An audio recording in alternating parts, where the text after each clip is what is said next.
Video like जरूर कर लीजिए और ऐसे वीडियो लगातार फ्री में पाने के लिए चैनल को तुरंत सब्सक्राइब कर लीजिए और बेल आइकन को जरूर टैप कर लीजिए ताकि आगे भी सारे वीडियो आपको मिलते रहे। यूट्यूब में फॉलो करते हैं तो प्लीज ये वाला फ्री टेलीग्राम चैनल जरूर ज्वाइन कर लीजिएगा। सारे नोटिफिकेशन सारे अपडेट यहीं पे आते हैं, ध्यान रखिए। नमस्कार दोस्तों, एग्ज़ाम प्रिपरेशन में मैं प्रियंका एक बार फिर से आप सभी का स्वागत करती हूं। और आज की पॉलिटी की क्लास में हम लोग पढ़ने वाले हैं शासन प्रणाली, जो भारत की शासन प्रणाली है उनकी विशेषताओं के बारे में। अगर आप न्यू हैं इस चैनल पर तो ये क्लास डेली दोपहर 1 बजे देख सकते हैं। सब्जेक्ट वाइज सीरीज़ चल रही है। अभी हम लोग इंडियन पॉलिटी कवर कर रहे हैं। इससे पहले Indian geography, modern Indian history complete हो चुकी है। प्लेलिस्ट में सारी क्लासेस ऐड हैं, आप देख सकते हैं, रिवाइज़ कर सकते हैं। और आप इन क्लासेस की पीडीएफ पाना चाहते हैं, डिटेल्ड एनालिसिस के साथ आप क्लासेस देखना चाहते हैं, या फिर आप कोई भी कोर्स ज्वाइन करना चाहते हैं तो स्टडी फॉर सिविल सर्विसेज के ऐप को डाउनलोड करके आप उससे अपने कोर्स को परचेज कर सकते हैं। और ज्ञान सर कूपन कोड है जिसको अप्लाई करके आपको तुरंत 20% का डिस्काउंट भी मिल जाएगा। बेस्ट स्टडी मटेरियल के लिए आपको स्टडी फॉर सिविल सर्विसेज बहुत हेल्प करने वाला है। डेली प्रैक्टिस कराई जाती है, मॉक टेस्ट हैं और सब्जेक्ट वाइज सेक्शनल टेस्ट भी दिए जाते हैं। सिर्फ टेस्ट सीरीज़ भी ज्वाइन करना चाहते हैं तो वो भी आपको इन्फॉर्मेशन ऐप में मिल जाएगी। चलिए बिना देर के आज की क्लास स्टार्ट करते हैं। तो शासन प्रणाली में हमें सबसे पहले समझना होगा राज्य के 4 आवश्यक तत्व हैं। अब ये चार आवश्यक तत्व कौन कौन से? इसमें जनसंख्या, क्षेत्र, सरकार और संप्रभुता आती है। इन सबके बीच संप्रभुता सबसे महत्वपूर्ण तत्व है, जो कि भारत 1947 से पहले एक संप्रभु राज्य नहीं था, क्योंकि इसमें अन्य 3 तत्व तो थे। जनसंख्या थी, एक क्षेत्र था, सरकार भी थी, लेकिन जो चौथा सबसे महत्वपूर्ण यानी संप्रभुता था वो गायब था। संप्रभुता क्या होती है? मतलब भारत जो था वो ब्रिटिश नियंत्रण के कारण संप्रभुता नहीं थी इसके पास। संप्रभुता का मतलब है अपने क्षेत्र के अंदर खुद के निर्णय लेना जिसमें बाह्य कोई हस्तक्षेप ना हो। राज्य सर्वव्यापी है या शायद ही कहीं अनुपस्थित है, और यह कथन कल्याणकारी राज्य की अवधारणा की व्याख्या करता है। राष्ट्रपति शासन प्रणाली ये भारतीय संविधान की विशेषता नहीं है। संसदीय सरकार, स्वतंत्र न्यायपालिका और संघीय सरकार ये भारतीय संविधान की विशेषताएं हैं। सरकार की संसदीय प्रणाली को सरकार या इसे उत्तरदायी सरकार भी कहते हैं, क्योंकि मंत्रिपरिषद आर्टिकल 75 क्लॉज 3 के तहत लोकसभा के प्रति उत्तरदायी होती है। प्रश्न आपसे ऐसे भी दे दिया जा सकता है कि मंत्रिपरिषद किसके प्रति उत्तरदायी होती है? अब आपको राष्ट्रपति दे सकते हैं, लोकसभा दे सकते हैं, राज्यसभा दे सकते हैं। तो ऐसे स्टेटमेंट इनकरेक्ट ना हो, आपको ध्यान से ये पढ़ना होता है। इस प्रकार की सरकार विधानमंडल के लोकप्रिय सदन के प्रति उत्तरदायी होती है और उस सदन में बहुमत होने तक सत्ता में रहती है। इस प्रकार सरकार का कैबिनेट रूप लोगों के प्रति सरकार की सामूहिक जिम्मेदारी सुनिश्चित करने के लिए एक तंत्र है। संसदीय सरकार का मतलब क्या है? एक सरकार का कैबिनेट रूप जो कि एक जिम्मेदार सरकार होती है। शासन प्रणाली मुख्य रूप से 2 प्रकार की होती है, एक तो संसदीय होती है, दूसरी राष्ट्रपति होती है। भारत शासन से संसदीय प्रणाली का अनुसरण करता है, जो कि यूनाइटेड किंगडम की संसद प्रणाली से प्रभावित है। संसदीय प्रणाली में कार्यकारी शाखा विधानमंडल से अपनी लोकतांत्रिक वैधता प्राप्त करती है और विधायिका के प्रति जवाबदेही होती है। लाल फीताशाही का अर्थ क्या है? यह अत्यधिक विनियमन से है, जो कि कार्रवाई या निर्णय लेने में बाधा डालता है या रोकता है। इस प्रकार यह सुशासन की विशेषता नहीं होती। दूसरी ओर जो जवाबदेही है, पारदर्शिता है और कानून का शासन है, ये सुशासन की विशेषताएं होती हैं, अच्छे शासन की विशेषताएं होती हैं। सरकारी संगठनों को पारंपरिक कार्य पद्धति से अभिनव कार्य पद्धति की ओर उन्मुख करने के लिए प्रशासनिक सुधार आयोगों का गठन किया जाता है। और पहला जो प्रशासनिक सुधार आयोग है, इसकी स्थापना 5 जनवरी 1966 को हुई। इसके अध्यक्ष याद कर लीजिए, मोरारजी देसाई थे। द्वितीय प्रशासनिक सुधार आयोग का गठन 31 अगस्त 2005 को गठित हुआ, जिसके अध्यक्ष थे वीरप्पा मोइली।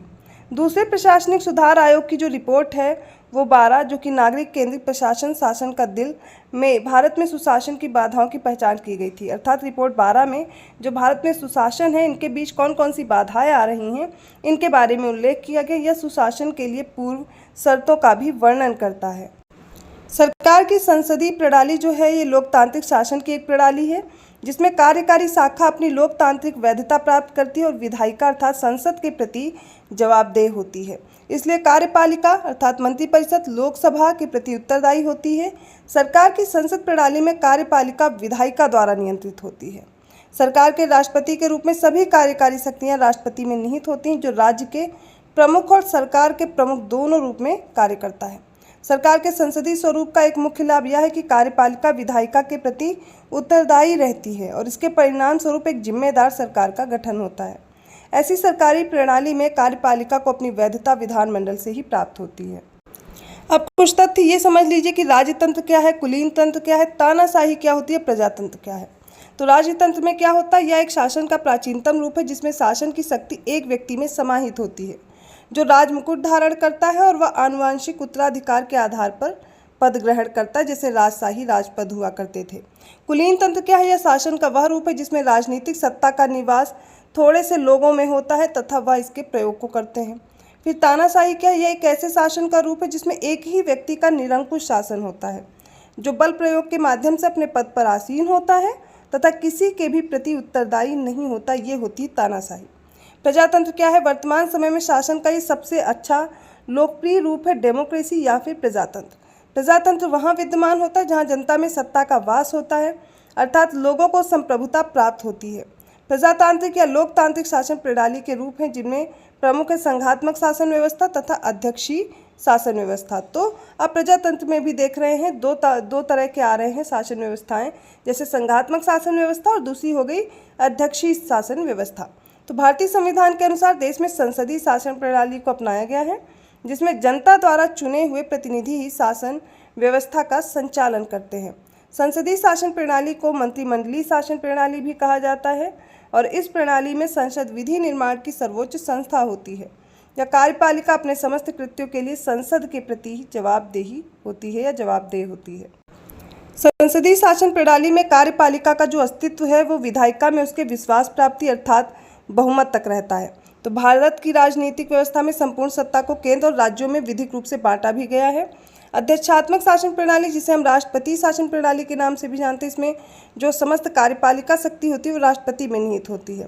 शासन प्रणाली का इस शासन प्रणाली का जो उदाहरण है वो है अमेरिका की राजनीतिक प्रशासनिक व्यवस्था। अध्यक्षात्मक शासन प्रणाली में राष्ट्रपति विधायिका को भंग नहीं कर सकती है। राष्ट्रपति शासन प्रणाली में सत्ता केंद्रीकृत होती है। राष्ट्रपति ही कार्यपालिका का प्रमुख होता है। अध्यक्षात्मक शासन प्रणाली में राष्ट्रपति अपने मंत्रियों के चुनाव में स्वतंत्र होता है और मंत्रियों के चयन में व्यवस्थापिका की भूमिका नाम मात्र की होती है। तो दोनों में डिफरेंस समझ में आ गया होगा।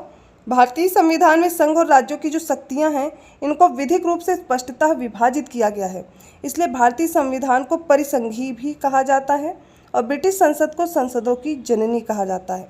ब्रिटेन में परंपराओं के अनुरूप आवश्यक कानून बनाते हुए प्रशासनिक व्यवस्था का संचालन किया जाता है क्योंकि ब्रिटेन में लिखित संविधान का कोई अस्तित्व नहीं है। भारतीय संविधान में एकात्मक शासन के प्रमुख लक्षणों में राज्यपाल का पद है, अखिल भारतीय सेवाएं हैं, एकल नागरिकता, आपातकालीन प्रावधान और राज्यसभा में असमान प्रतिनिधित्व शामिल है। भारत एक लोकतांत्रिक गणतंत्र है। इसका आशय ये है कि भारतीय राजनीतिक प्रशासनिक व्यवस्था का सर्वोच्च जो पद है वो राष्ट्रपति है जो कि निर्वाचित व्यक्ति पर आसीन होती है। ये आपको ये तथ्य याद रखना है कि भारत की जो राजनीतिक और प्रशासनिक व्यवस्था है इसका जो सर्वोच्च व्यक्ति है वो राष्ट्रपति का पद होता है। भारत में संसदीय प्रणाली की सरकार है क्योंकि मंत्रिपरिषद लोकसभा के प्रति उत्तरदायी है। ये देखिए आर्टिकल 75 क्लॉज 3 में दिया गया है। संसदीय शासन प्रणाली को मंत्रिमंडलीय व्यवस्था भी कहा जाता है। इस शासन व्यवस्था में संसद विधि निर्माण की सर्वोच्च संस्था होती है तथा कार्यपालिका अपने सभी कार्यों के लिए संसद के प्रति उत्तरदायी होती है। कार्यपालिका के सदस्य संसद के सदस्य होते हैं और कार्यपालिका तभी तक सत्तारूढ़ रहेगी या कार्यरत रहेगी जब तक उसे संसद अर्थात लोकसभा का विश्वास प्राप्त रहता है। अनुच्छेद 75 क्लॉज 5 में आप देखेंगे उल्लेख है कि मंत्री बिना संसद सदस्य बने 6 माह से अधिक पद पर नहीं रह सकते हैं, अर्थात उन्हें 6 माह के अंदर ही अपनी जो सदस्यता है वो ग्रहण करनी पड़ेगी। अर्थात मंत्रिमंडल के सदस्य संसद के सदस्य होते हैं और मंत्रिपरिषद सामूहिक रूप से लोकसभा के प्रति उत्तरदायी होते हैं। यह आर्टिकल 75 क्लॉज 3 में दिया गया है। अगर बात की जाए भारत की संसदीय प्रणाली की, एक बार फिर से रिवाइज कर लीजिए कि ब्रिटेन के संसदीय प्रणाली पर ही आधारित है। कार्यपालिका और विधायिका के मध्य सामंजस्य पर आधारित है। कार्यपालिका विधायिका के प्रति जवाबदेह होती है। न्यायपालिका द्वारा देखिए न्यायिक समीक्षा भी होती है। शक्ति पृथक्करण का उदाहरण आप देख सकते हैं आर्टिकल 50 में कार्यपालिका से न्यायपालिका का पृथक्करण दिया गया है। ये कुछ इम्पॉर्टेंट फैक्ट हैं जो हमारे शासन व्यवस्था में दिए गए हैं। जो इम्पॉर्टेंट थे वो मैंने आपको बताए, अभी भी कंप्लीट नहीं हुआ है ये टॉपिक। कल और मैं एक बार और रिवाइज करा दूंगी, जिससे आपके जो तथ्य बचे हुए हैं वो कंप्लीट हो जाएंगे। अगर वीडियो अच्छा लगा प्लीज़ लाइक कीजिए, चैनल को सब्सक्राइब कीजिए और लोगों को शेयर करते रहिए। ऐसे ही कंटेंट के साथ मैं आती हूँ अगली क्लास में। आपको कोई पेड कोर्स ज्वाइन करना है लाइक यूपी पीसीएस आरओ, अभी भी ठीक ठाक टाइम है, आप प्रिपरेशन कर सकते हैं।